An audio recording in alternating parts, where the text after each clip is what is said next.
I would not say that the level of unease is growing. We have violence in the street. I strongly condemn all violence.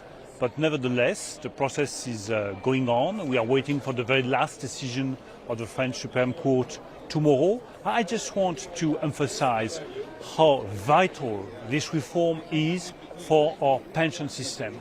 We have a very efficient, very generous pension system, but we need to ensure to the French citizen that there is a financial balance by 2030. This is the purpose of the reform. But they see it as an attack on the French way of life. I mean, whatever the economics, that's not going down well with the people on the street. But you know, the French way of life is to work, as all European countries, is prosperity. And if you want to ensure prosperity to all the French citizens, you need to have all the people working more. Just one figure. At the beginning of the century, you had 10 million pensioners in France. By 2030, it will double. 20 million pensioners. So you have to pay for the pensions.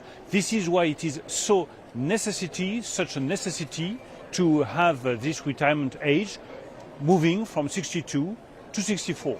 I looked as I was coming down here this morning, I was just reading a report about it. But the range of people protesting, from doctors to janitors to railways I mean, this is the closest to a broad-based general strike as such. Because it is always difficult to convince the people of the necessity to work longer. And everybody can understand that if I ask you, well, you should work longer, I'm not sure that you will be satisfied. But this is a necessity for the financial balance of our pension system. How far has the President really tied his colours to this? The good ship Macron sails or sinks on this? No, I think that we want to stick to the path of reforms. And we have been explaining during the presidential campaign that if we want to get prosperity, jobs, full employment at the end of the mandate, we need to implement some difficult reforms. We introduced a reform on the labour market, on unemployment, this pension reform. All those reforms are a necessity to have a country that is one of the most attractive countries in Europe, which is successful, which has quite a high level of growth, and which is creating new jobs. Are you spending a lot of time, or is the French government having to spend a lot of time redefining what the President said in China in terms of Taiwan? And did he really mean what he said, what he meant? There is nothing to be redefined. Well, you say that, but you saw the comment and you've seen the analysis. Yes, of and course. We all say that there seems to be a shift in policy. No, there is no shift in policy. We have been always advocating for an independent Europe. It has been at the core of the French policy for more than 5 years now. We want a Europe which is more sovereign, more independent, with its own geopolitical view, aiming at having stronger military forces. And I really think that this is in the interest of the US to have a strong Europe. Second point, we are close and reliable allies to the US. There is no doubt to have about this. The US are our closest allies, and we are reliable allies to the US. And third, we think that on the challenges of the 21st century, you need to engage China to be successful in the fight against climate change, on Ukraine, on all those key topics. You need to engage China. As I was listening to that answer, I'm seeing in my mind.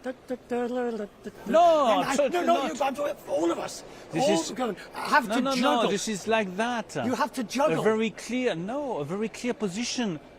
A free and independent Europe. That's one ball. US as our allies, and China that you need to engage. Can you keep all three balls in the air at the same time? Of course, but that's politics.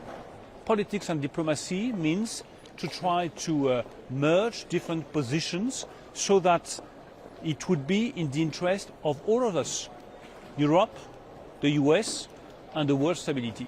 We must just quickly talk about the economy. It looks like EU and the US is going to skirt the recession, and as Dr. Ngozi was telling me earlier, we are in for several years of grind, of just slow growth. That's going to be hard, isn't it? First of all, we have avoided recession.